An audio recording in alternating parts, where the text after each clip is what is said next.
welcome back to Senate Education. And Ms. Ryan, welcome to Senate Education. It's so nice to see you. Thank you. It's great to be here. We are shifting gears to we have a draft of the miscellaneous education bill that we are going to add some other things to, but you are seeing draft 3.1. And I believe, I know Mr. Musgrave is here to talk about school construction contracts. And are you here for the same as Ryan? I am. I'm actually here for a couple of things this afternoon. My understanding is I'm here for the public bid law. Okay, Ms. Ryan, we can't, hold on, we can't hear you, so we're going to turn up the volume. Okay. Okay, try it now. Yes, so Cassandra Ryan, Director of Regulatory Compliance from the Agency of Education.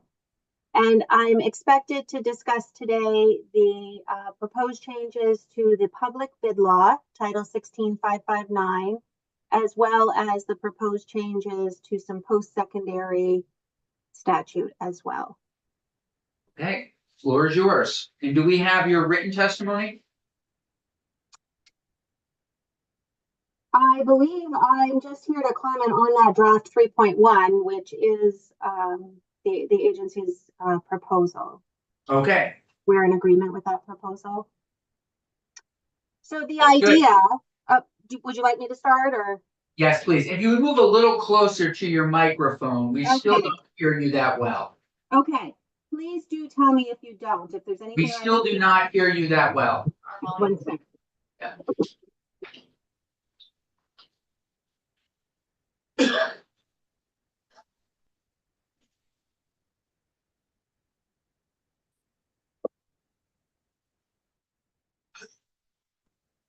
Did adding the headphones help?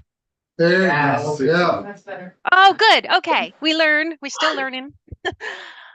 All right. So, yes, we're excited to talk about the public bid law today and to see if there's any questions about some proposed changes that might alleviate some of the burden that our districts are under right now as they're trying to properly procure their services according to the state law, but also to make sure we can secure competition to make those bids competitive.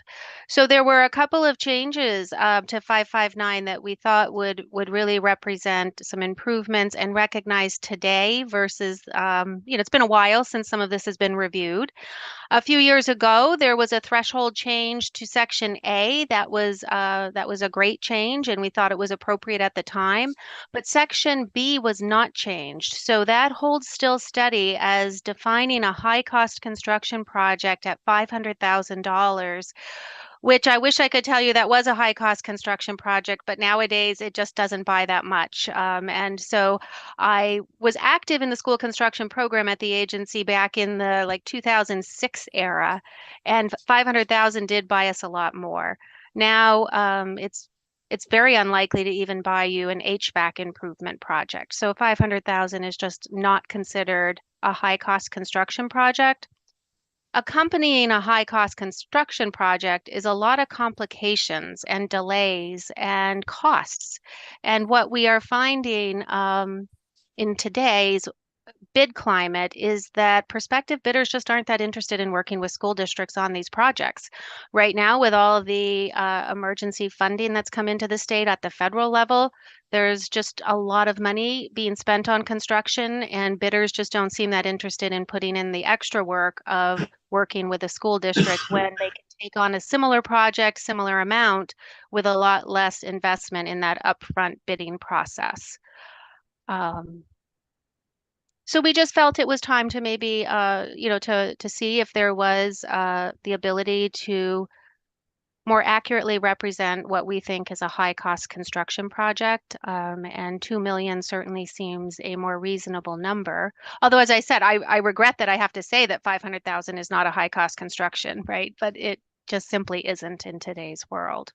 So that was the first part of it. I'm happy to go in further if you'd like me to discuss the extra work or the burden on bidders that do trigger a high cost construction project. Would that be helpful? Committee? I'm just wondering if this testimony will completely be in line with or will be redundant to Mr. Musgrave's testimony? Or maybe? Okay. Yes, go ahead then. Oh, yeah, okay, go ahead, please.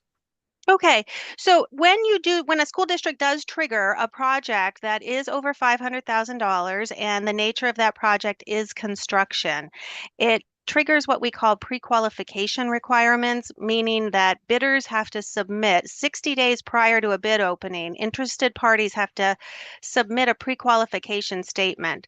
That's a lot of work for them. It has to be submitted on a particular format. It has to include all of the information. The intent of it obviously is consumer protection to some degree because these are public dollars. So we want to make sure that the interested bidders, when we get to that point, are able to handle the project.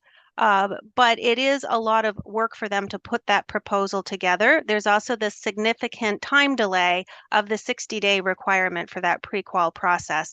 What we're finding, at least in the last few years, where we've seen this boon of construction in our school districts for those projects like HVAC projects or security projects, things that are in line with the federal funding, what we're seeing is that we're just not getting interested bidders for our school districts, meaning we're seeing a lot of bid waiver requests at the agency. That's our trigger. That's how we know that's happening. What we're finding out as we dig deeper is that school districts are having a hard time getting one bid, let alone multiple bids. And of course, my worry is that if we're only seeing one bid, that kind of goes awry of the intent of competition. It's a public process, so everyone knows there's only one interested party that's been pre-qualified, meaning that when they get to that bid stage, everyone knows there's only going to be one bid. So the idea here is, could we, on those smaller projects that maybe are not rising to the level of a high cost construction project, alleviate that requirement for the pre-qual, pushing them back up into subsection A of the statute, so that they could just go out to bid, so to speak, receive in bids without a pre-qualification process.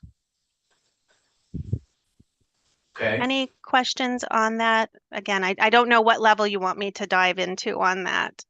No, I think that's really helpful. I mean, giving that background as it relates to what is happening on the ground, is great. Senator Weeks. Yeah, just thank you, Ms. Ryan. It's good testimony. It's a good recommendation. We get it. We understand the environment. I do have a question regarding the number of bids, 3 or fewer, obviously leads us to accept a single bid, given the climate of construction, firms available to do work and such. But my caveat is that the environment is likely to change over coming years. And should there be a sunset in this provision so we don't just keep chasing single bidders to do projects indefinitely? Yeah, no, that's a really good question. And I appreciate that. I want to just quickly scroll up on my side over here.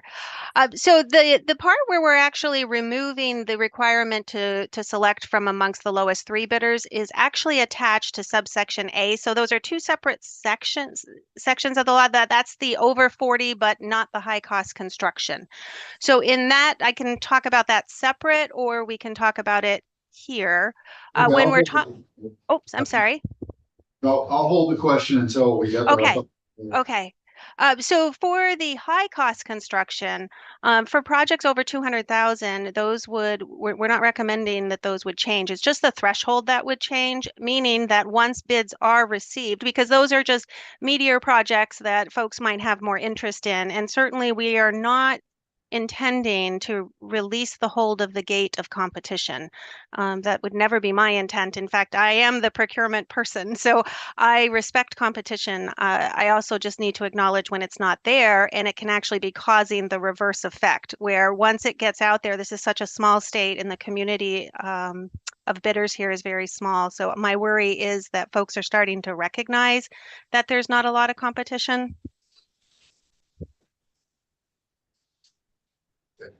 Okay.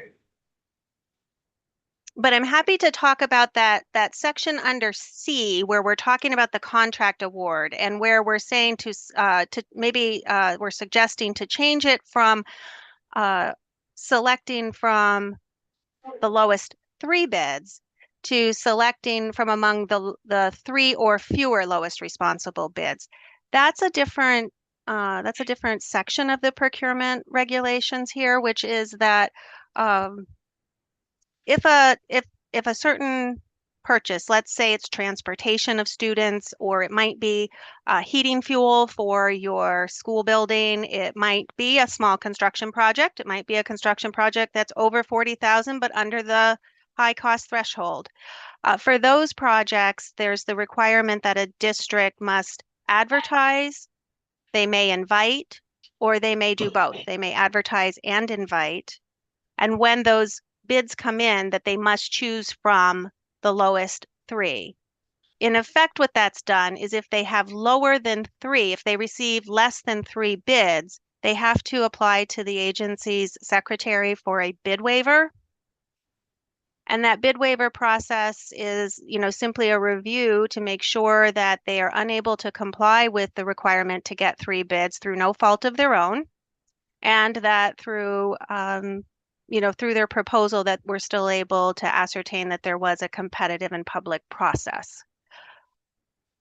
That also, we've seen a great uptick in those requests for bid waivers on those exact types of purchases, as I mentioned, like like fuel contracts, those small construction projects. Where that can become pretty instantly problematic is when the bid waiver process actually causes them to lose the bid, lose the pricing that they've now obtained. So it's not uncommon for a fuel price to only last a number of days past receipt. So they may get a price for bid, a bid price for fuel that lasts 3 days.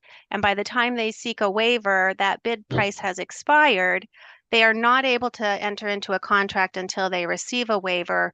And so it starts this process all over again. And we sort of get on this cycle where we end up having to do some special considerations real quick to get a bid waiver through. Yeah, so then if I can, in summary, subsection C, Mm-hmm. 2, line 12, does not apply to section B from page 1, line 11. So the 3 or fewer lowest Correct. responsive bids does not apply to high cost construction contracts. That's correct. The high cost construction contracts, after a pre-qualification process has occurred, you'll see line 20, if you go down a bit, that specs how a contract award can be made for a high cost construction project. And that lets us know that after you've pre-qualified, you've had your chance, districts had their chance to sort of look at the qualifications. And at that point, they've said, this list of pre-qualified bidders are all capable of doing the work that we need done. They're responsible, they have experience, they've met all of our pre-qualification criteria. So at that point, it really does come down to price. And in fact, they're required to choose the lowest bidder unless those 2 lowest bidder base price is within 1% of each other, and then they could choose from the lowest 2 bidders. So there's a little different handling between those regular over 40,000 procurements and then that high cost construction. Okay, thank you. Yeah, we just don't have all the language related to the Yes, I see sections. that. We're kind of like, we don't have section A, which is Kind of important. Yeah. And then, so just another general question. So you do low cost, you take low cost bids or lowest cost, lowest bid versus best value? Like you don't have a best value? So no, so in that section, the subsection A that's missing from your paper there, that's for those projects that are over 40,000, but under 500,000 for construction or it could be over 500,000 if it's a non-construction type purchase. For those, they're able to choose from amongst the lowest three bidders, and we would certainly expect them to choose the best value at that point. And oftentimes we do see that. We see that there's no requirement that they choose the low bidder if they're under A, if they're bidding under A, if that procurement falls under A. So if they're bidding under B, which is high value, Mm-hmm. on a best value. Well, I think the idea at that point is they've pre-qualified. So they've sort of level set apples to apples at that point to say that, any of these companies, any of these bidders would be able to do our project. So at that point, and they have a lot of movement in that pre-qualification process. So that's where they really get to add a little bit of their own expectations or their own values to the project. They're able to pre-qualify folks using a set criteria of the state board rules, but they can sort of wrap around with their own criteria that's important to them to really get to that value point that I think you're looking for. Okay, thank you, Ms. Ryan. Appreciate it. Any other questions for Ms. Ryan? Ms. Ryan, any other information for us?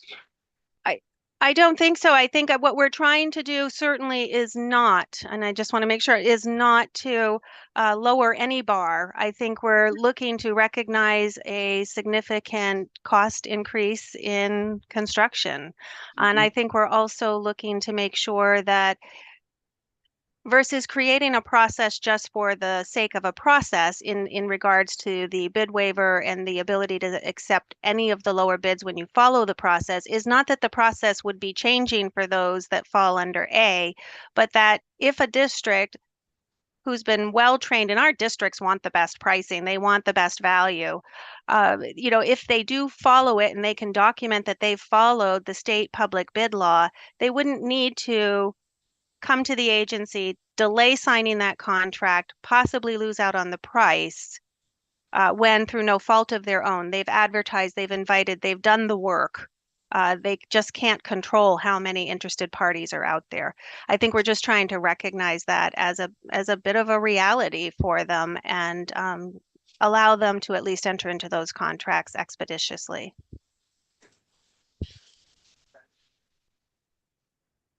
You don't mind sticking around, we're gonna have Mr. Musgrave join us now at the Sure. table.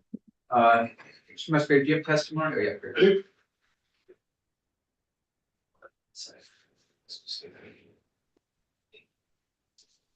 Thank you for having me on.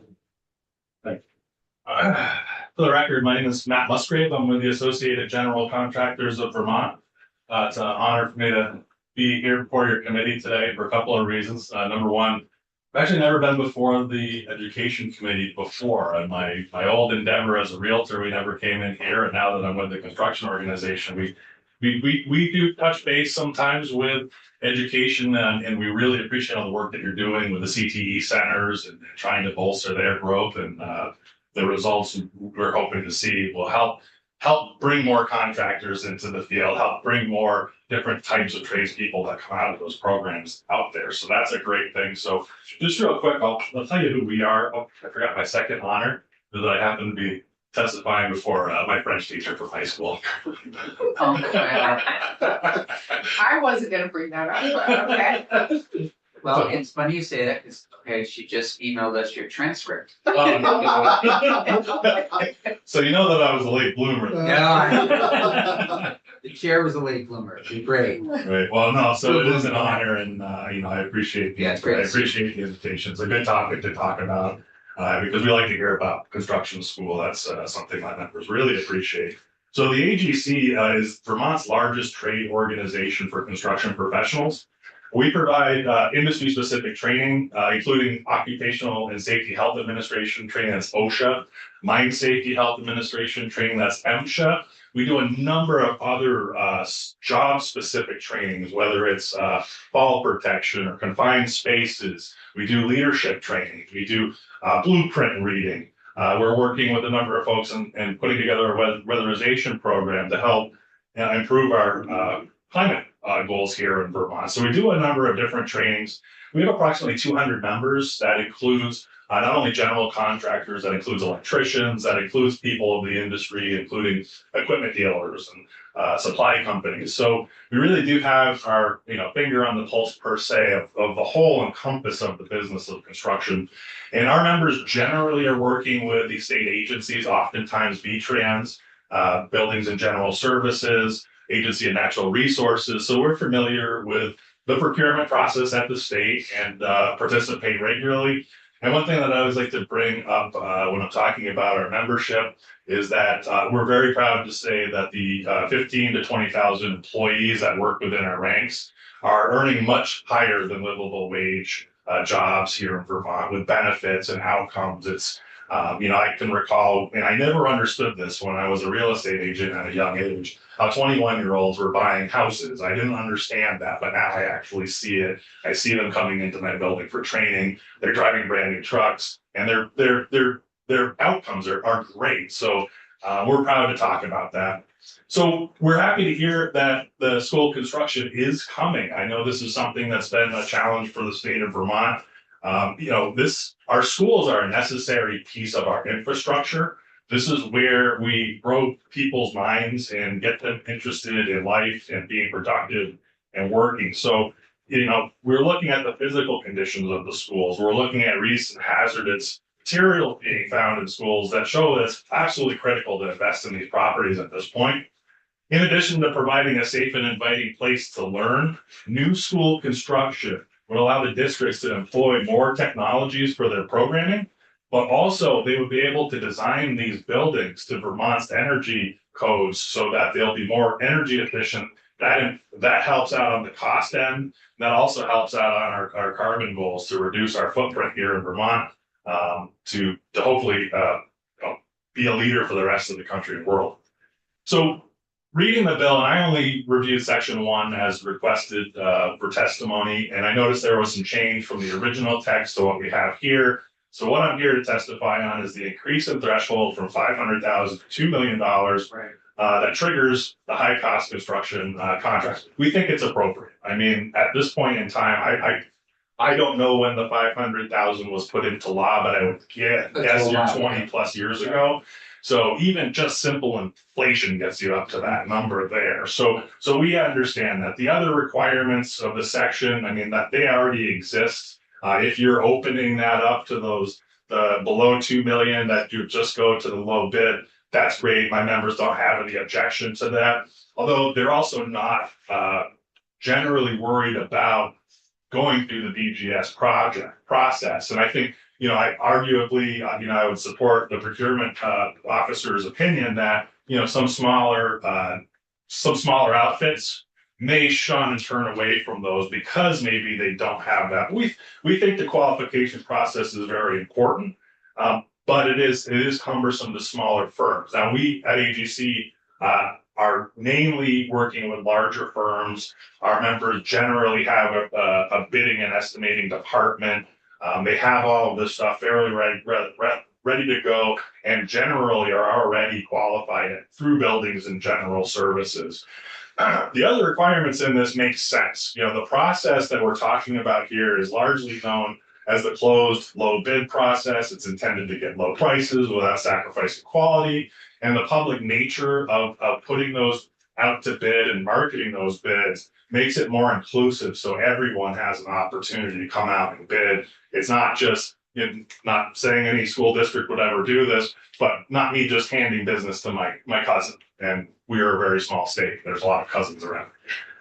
So I figured I'd point that out. But so the process makes sense. While this process has in the past been the best way to get to the best bid, it's changing. The market is changing around us. So where we're seeing maybe some chilling on bidding, and we're not just seeing it in schools. If you spoke to anyone in Buildings and General Services, they're having difficulties getting people to come in and bid.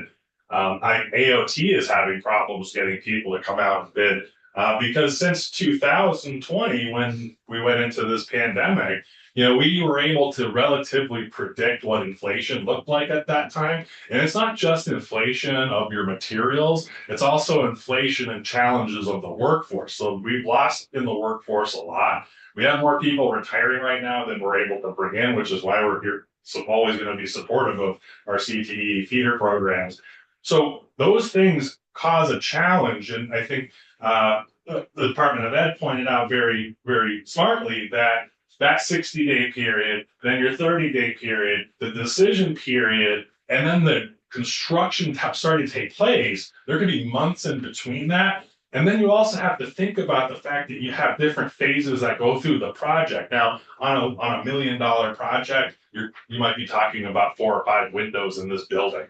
So that's a little bit different than a larger project where you're maybe replacing a high school in Burlington, or you're doing additions or full replacements of systems. There's going to be different subs that you're going to bring in along down the way. So what we're seeing is the contractors have been pulling away from this low. Has nothing to do with the qualification process. It has nothing to do with having to deal with Jennifer and the gang over here at Buildings and General Services.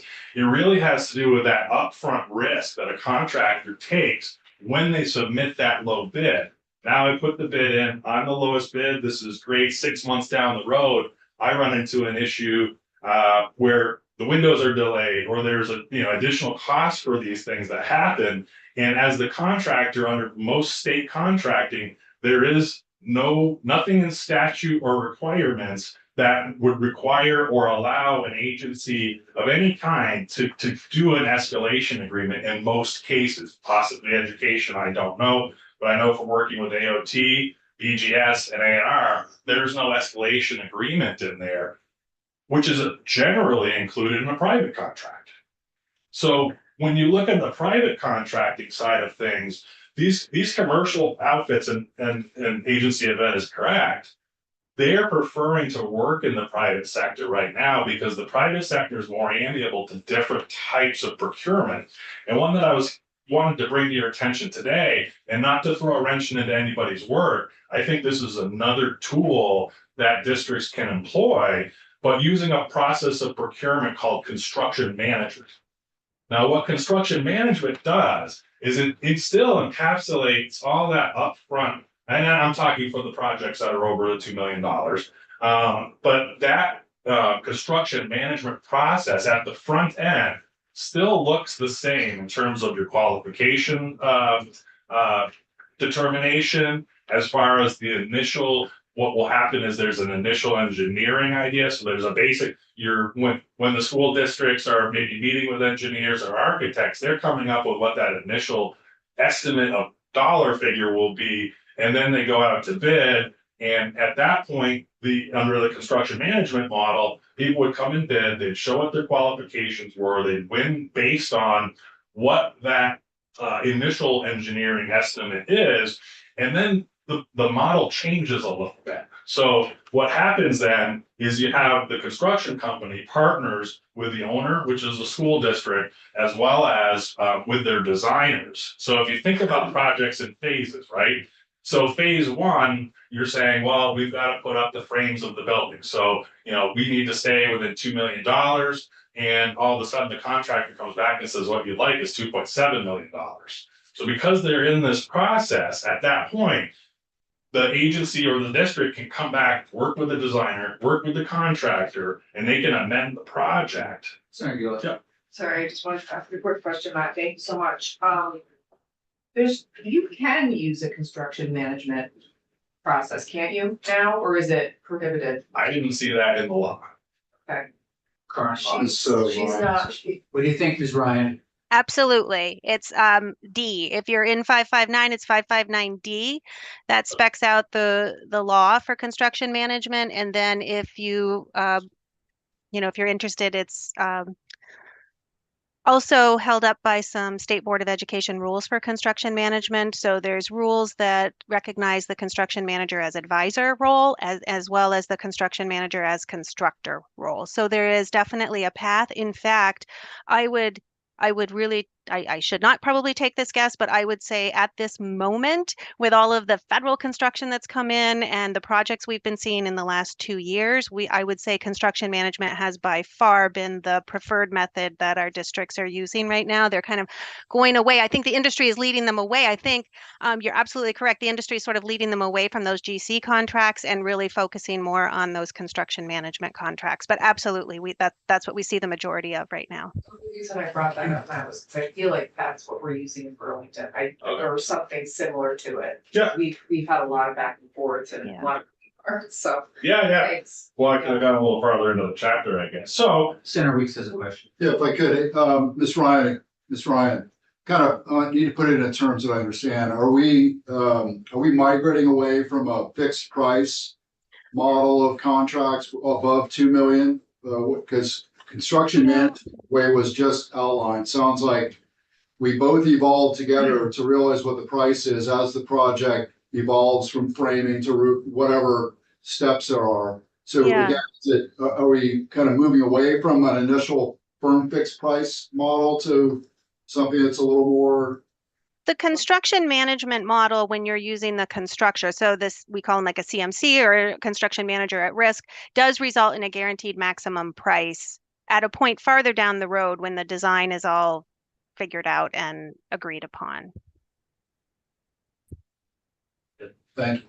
so that means they make the changes while they're going through to maintain that price. Now that I'm saying you get to phase one and identify a problem, that gives them the ability to get back together with the contractor, make changes. What happens when you do the open closed bid process and you come in and want to make changes, let's say, again, go back to the $2 million discussion, contractor realizes it's going to be $2.7 million and they come in and do the work, all of a sudden, when you start making deductions on that, you're not getting dollar for dollar deductions on that either. So that's why construction management makes a lot of sense for these, because you can realize and mitigate that risk going forward. Oh, Matt, I just wanted to ask you if, do you think 2 million is the appropriate number for the high threshold? So, meaning, do I think it's too low or do I think it's too high? Too low. So this is a policy decision. And I think what happens while you get into these discussions, you start looking at what the cost of doing this building is. A lot of people may have been over to, we had an open house recently at the AGC building where we had to recover from the flood. And, we did a pretty significant amount of work. I mean, we had about $400,000 worth of drywall, flooring, painting, systems reinstalled. We built another training facility and it was just the framing of the actual room itself. So it's studs, walls, minimal insulation and HVAC on top. That was around $200,000. That's one room. So when you start getting into that conversation of, I think the question we're trying to answer here really is not whether we go out to bid, it's do we go to the pre-qual process? And I would dare say that I would probably keep that number lower than higher, because millions of dollars, it's easy to make mistakes if the wrong contractor is decided. It's a lot harder to pull out and go back in. And I firmly don't believe that the process for pre-qual is what's chilling the bidders. I had a phone call with one of my members, Pete Kelly, before I came here, and he suggested this. So if they are offering this, if this is an option, the market's not seeing it because Pete Kelly is one of the few in the marketplace. So maybe it's a question of, do you look at that $2 million threshold and you start marketing them more effectively as a construction management process? Would that attract more bidders? Or do you statutorily require that you go through that process? I don't know. That's really something that's a policy decision. Ms. Hedges, did you have your? No. Can you live with the language as is? I've got no problem with this. I think it's logical. I think it's appropriate. My suggestions certainly weren't intended to, what's the word? Throw a wrench. But I thought I would, maybe offer another idea for another tool if we're not getting the bids that we're looking for. maybe we look at the bidding system a little bit. Like that. Yeah. Want to give us some of that now on full say, that would be great. Bonjour, je m'appelle. It's great. Where you like to do up there? Now, Yeah. we do appreciate this. You and I started working together when you were with the real estate folks. Yeah. Because I remember there was some natural resource and energy stuff having to do with, I think, certifying houses. Remember this? Certifying houses, when you went to buy a house, there was an idea, proposal A, B, C, D, or F around energy efficiency. I think. Yeah, and I'm still, you know what, I'm still working on that. Yeah. It's Yeah. still out there. I'm working alongside a number of other cohorts to get more contractors educated in those building Yeah. energy standards. We help you support and pass a bill to register those contractors, and now I'm working with the Secretary of State's office to try to improve Oh, those great. systems. Nice. And yeah, it was an honor to meet you early on, Senator Campion. Time We flies, worked on right? clean water, we worked on Yes, that's right. permitting, we The so. old property transfer tax. Oh, yeah. Yeah. So now I'm in the building side of it. Great. No, it's great to see you, Matt. It Yeah, really is. Appreciate it. Thank you. Ms. Ryan, great job. Thanks a million. It was great testimony, really helpful. And if we need anything else, we'll let you know, but I think we're pretty good with this section. Thank you, Chair Campion and everyone. Yeah. And yeah, please do reach out. Any of you reach out, want to talk more Great. about construction management. I'm always available. Thank you. I appreciate that a And I lot. Think Real- I'm going to just hang out in the background, right? Because we're going to move on to post-secondary sometime today, or is that what you'd like me to do, or? I don't see you on post-secondary. Okay. Well, that's what I was told, but if that's not the case, that's okay too. Okay, if we need you to come back at some point, we certainly will. I think, are Right. you talking, just so I know, are you thinking about the section having to do with colleges and universities? Yes, Why we're eliminating certain ones? yes, exactly. Did you want to just say a few words now on that? I mean, what we basically had I done in this document was any school that was no longer Alive and well. alive and well, thank you. Yes. Okay. We wanted to sort of clean up statute. And I don't know if you had any, I mean, we I think are in agreement with the list. Did you want to add anything? The only thing I would add is a bit of urgency to it, meaning that while it may seem like a simple administrative task of just cleaning up the language, there's actually sort of this phenomenon that's occurring that's definitely not what is what anyone would have expected or hoped for.